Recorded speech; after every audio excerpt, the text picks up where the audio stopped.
राम राजा coaching classes में आप सभी लोगों का स्वागत है। कल हम रामायण का सामान्य परिचय पढ़ रहे थे। तो रामायण किसने लिखी? महर्षि वाल्मीकि ने। ठीक है, इसमें कितने कांड हैं? 7 कांड हैं। कौन कौन से कांड हैं? सबसे पहले है अयोध्या, पहले बाल कांड, अयोध्या कांड, अरण्य कांड, किष्किंधा कांड, सुंदर कांड, युद्ध कांड, उत्तर कांड। ठीक है, कितने कांड हैं? 7 कांड। और इसमें हमें सर्गों की संख्या भी याद करनी है। ठीक है, बालकांड में कितने हैं? 7-7 साल के 2 बच्चे हैं, तो इस तरीके से हमें याद हो जाएंगे 77 सर्ग। अयोध्या कांड में 119 सर्ग, अरण्य कांड में 75, किष्किंधा कांड हमने कल बताया था कि किष्किंधा कैसी है? एक छोटी सी नगरी है, उसमें 6-7 बंदर रहते, तो कैसी हो जाएगा? 67। और सुंदर कांड में कितने हैं? 68। और युद्ध कांड हमारा सबसे बड़ा कांड है, कितने हैं? 128 सर्ग। और उत्तरकांड में कितने हैं? 111 सर्ग। अब आता है, इसमें परीक्षा में पूछे जाते कि इसमें कितने श्लोक हैं? कितने हैं? 24,000 श्लोक है, इसलिए इसे चतुर्विंशति सहस्त्री संहिता भी कहते हैं। ठीक है, तो ये हमने कल सामान्य परिचय रामायण का बताया था। परिक्रिया पुराकल्प क्या कहलाते? परिक्रिया वो कहलाते जिसमें किसी एक नायक का वर्णन हो, और पुराकल्प वो कहलाते जिसमें कई नायकों का वर्णन हो, तो वो पुराकल्प कहलाते। अब परीक्षा में पूछा जाता है कि जैसे सीताहरण कौन से कांड की कथा है? ठीक है, भगवान राम का विवाह कौन से कांड में हुआ? ठीक है, तो ये इस तरीके से ये घटनाएं हमें पूछी जाती, उन्हीं को आज हम देखेंगे। ठीक है, बालकांड कितने सर्ग हैं? 77 सर्ग हैं। बालकांड के आरंभ में 4 सर्गों में रामायण की रचना की पूर्व पीठिका दी गई, और इसमें नारद जी महर्षि वाल्मीकि को राम कथा सुनाते हैं। और इसमें क्या है? क्रौंच वध की घटना है। जब क्रौंच की वध होती तो महर्षि वाल्मीकि उनको देख करके कैसे हो जाते? करुण रस युक्त हो जाते। और इसमें अयोध्यापुरी का वर्णन है, ऋषि श्रृंग और शांता के विवाह का वर्णन है। राजा दशरथ द्वारा अश्वमेघ यज्ञ, ऋषि श्रृंग द्वारा दशरथ का पुत्रेष्टि यज्ञ कराया जाना। इसी में जब दशरथ जी बड़े हो गए, उन्होंने देखा कि हमारा तो क्या आने वाला, बुढ़ापे आने वाला, अभी तक हमें पुत्र प्राप्ति नहीं हो, तो उन्होंने अपने गुरुजी से पूछा और उन्होंने कहा कि ऋषि श्रृंग द्वारा आप पुत्रेष्टि यज्ञ करवाइए, उससे आपको क्या होगा? पुत्र की प्राप्ति होगी। श्री राम, भरत, लक्ष्मण और शत्रुघ्न का जन्म होता, ताड़का का वध होता, विश्वामित्र के यज्ञ की रक्षा इसी में की जाती। गंगा से कार्तिकेय की उत्पत्ति का प्रसंग है, सगर के पुत्रों की उत्पत्ति और यज्ञ की तैयारी, भागीरथ की तपस्या, गंगा का अवतरण, मिथिलागमन, अहिल्या का उद्धार। ठीक है, श्री राम द्वारा धनुर्भंग, श्री राम आदि चारों भाइयों का विवाह। और इसमें हमें याद रखना है कि भगवान राम के जन्म से लेकर के उनके विवाह तक की जितनी भी घटनाएं हैं वो सब हमारे काय में आती, हमारे किस में आएंगी? बालकांड में। ठीक है, किस में आएंगी? बालकांड में। जैसे आए कि भगवान राम का विवाह किस में हुआ? किस में हुआ था? तो बालकांड में। और अहिल्या का उद्धार किस कांड में हुआ? तो इसी में। जिस भगवान के जन्म से लेकर के कहाँ तक, उनके विवाह तक की कोई भी घटना पूछ ले तो वो हमारे बालकांड के अंतर्गत आएंगी। अब दूसरा कांड है हमारा अयोध्या कांड। अयोध्या कांड में कितने सर्ग हैं? 119 सर्ग। इसमें क्या होता कि श्री राम के राज्याभिषेक का प्रस्ताव रखा जाता। देखो, ये समय की कोई गति नहीं जान सकता कि भगवान का सुबह राज्याभिषेक होने वाला था और हो क्या गया? उनका वनगमन। तो क्या है, श्री राम के राज्याभिषेक का प्रस्ताव होता इसमें, लेकिन उनका राज्याभिषेक नहीं होता। मंथरा एवं कैकेयी प्रसंग, दशरथ विलाप का वर्णन, राम की वन यात्रा और स्त्रियों का विलास, और निषाद राज गुह का वर्णन। भगवान निषाद राज से कहते कि हमें गंगा पार करा दो। पहले के ज़माने में क्या था, ना तो कोई पुल बना था और ना ऐसे कोई आने जाने की कोई सुविधा थी, तो उसमें जब अपन गंगा पार जाना पड़ता एक जगह से दूसरी जगह, तो हमें किसके द्वारा? नाव के द्वारा ही जाना पड़ता था। तो भगवान निषाद राज से कहते कि हमें नाव के द्वारा उस पार करा दो। प्रयाग भरद्वाज आश्रम में राम का अतिथि सत्कार और चित्रकूट की महत्व और शोभा का वर्णन किया गया। भगवान राम चित्रकूट में बहुत दिनों तक रुके, तो चित्रकूट की महत्ता का वर्णन है और शोभा का वर्णन है। बहुत अच्छा सुंदर वर्णन है रामचरितमानस में चित्रकूट का। राजा दशरथ का दिवंगत होना, इसी अयोध्या कांड में ही श्री दशरथ जी का कैसे हो जाता है, इनकी मृत्यु हो जाती, दिवंगत हो जाती। और रानियों का करुण विलाप, दशरथ का अंत्येष्टि संस्कार एवं भरत का राज्य न स्वीकार करना। भरत जी क्या है, राज्य स्वीकार नहीं करते। भरत की वन यात्रा और चित्रकूट यात्रा का वर्णन होता। भरत संताप एवं राज्य चिन्ह स्वरूप चरण पादुकाएं लेकर अयोध्या आगमन होता। भरत जी क्या करते, भगवान राम को मनाने के लिए जाते हैं, लेकिन भगवान रामचंद्र जी कहते हैं कि हमारे पिताजी का जब देहांत तक हो गया उन बच्चों के द्वारा, तो हम उनको टाल नहीं सकते। इस प्रकार चरण चिन्ह भगवान की भरत जी लेकर के आते हैं। उन्हीं के द्वारा, उन्हीं चरण पादुकाओं को नमस्कार करके क्या है, राज्य चलाते, लेकिन सिंहासन पर नहीं बैठते। भगवान भरत जी का तो बहुत ज़्यादा क्या है, त्याग, बहुत ज़्यादा त्याग किया उन्होंने। जवाली का नास्तिक मत एवं राम द्वारा खंडन, अनसुईया द्वारा सीता का सत्कार और पतिव्रत धर्म का उपदेश दिया गया। अंतिम सर्ग में दंडकारण्य में प्रवेश हो जाता, क्या, वन में प्रवेश हो जाता। अब आता अपना अरण्य कांड। अरण्य का मतलब होता है वन, ठीक है, क्या है, वन। भगवान जब राम वन में गए तो कहाँ शुरू होता है, अरण्य कांड से। इसमें कितने सर्ग हैं, 75 सर्ग।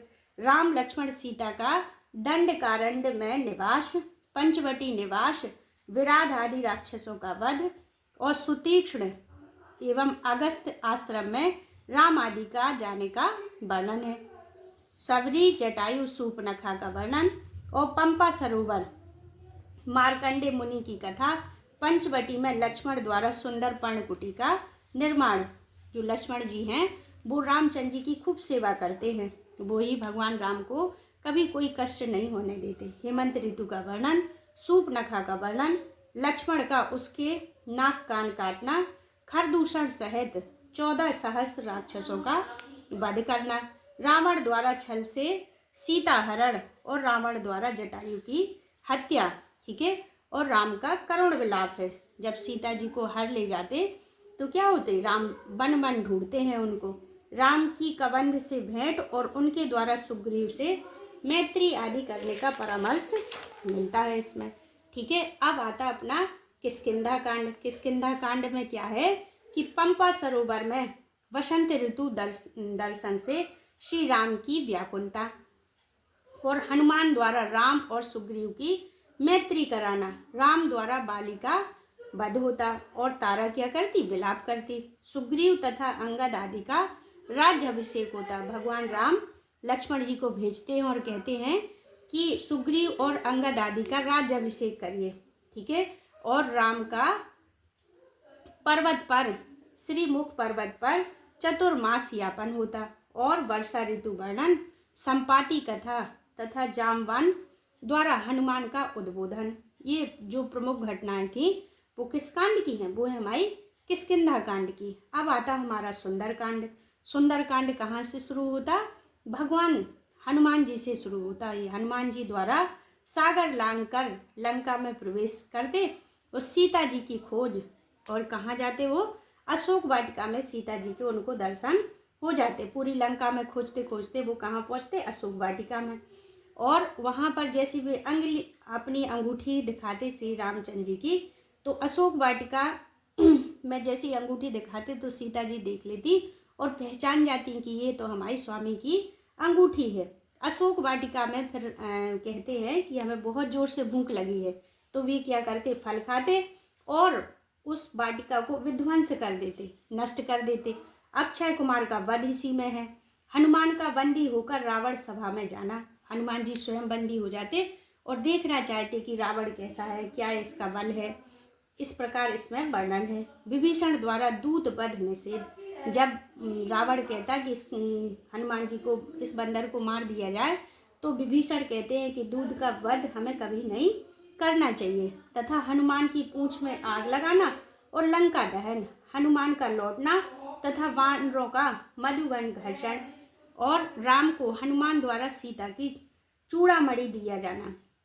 भगवान हनुमान जी लाते हैं चूड़ामणि को और किसको दिखाते, श्री राम जी को दिखाते हैं और सीता का संपूर्ण वृतांत सुनाते हैं। इस कांड को सुंदर कहे जाने का कारण है नायक और नायिका दोनों को संकट के विषय में विषम काल में शुभ समाचार प्राप्त होना। श्री राम जी यहाँ पर व्याकुल थे और सीता जी वहाँ व्याकुल थी। जब उनको किसी एक दूसरे का संदेश मिल जाता तो कैसा होता, शुभ समाचार प्राप्त हो जाता। उन्हें लगता कि अब हमारे स्वामी हमें लेने आएंगे। हनुमान इस कांड के नायक हैं जिनका एक नाम सुंदर भी है।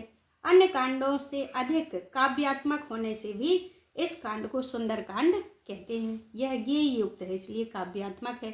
अब आता अपना छठवां कांड, कौन सा, युद्ध कांड। युद्ध कांड में कितने सर्ग हैं, 128 सर्ग। राम द्वारा हनुमान प्रशंसा। राम जी हनुमान जी की खूब प्रशंसा करते हैं। ठीक है, श्री राम के साथ वानर सेना का प्रस्थान समुद्र तट पर पड़ाव।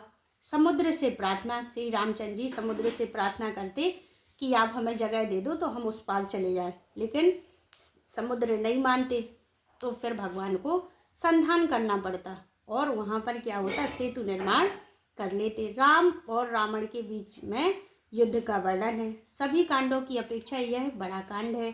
ठीक है, इसमें रावण को मारकर सीता सहित अयोध्या आगमन तथा प्रजा का प्रसन्न होना इसमें वर्णित थे। भगवान रामचंद्र जी अपने अयोध्या नगरी में आ जाते और बढ़िया खूब अयोध्यावासी खुश होते और उनकी खुशी में खूब दीपक जलाते हैं। उन्हीं की खुशी में हम दीपावली मनाते।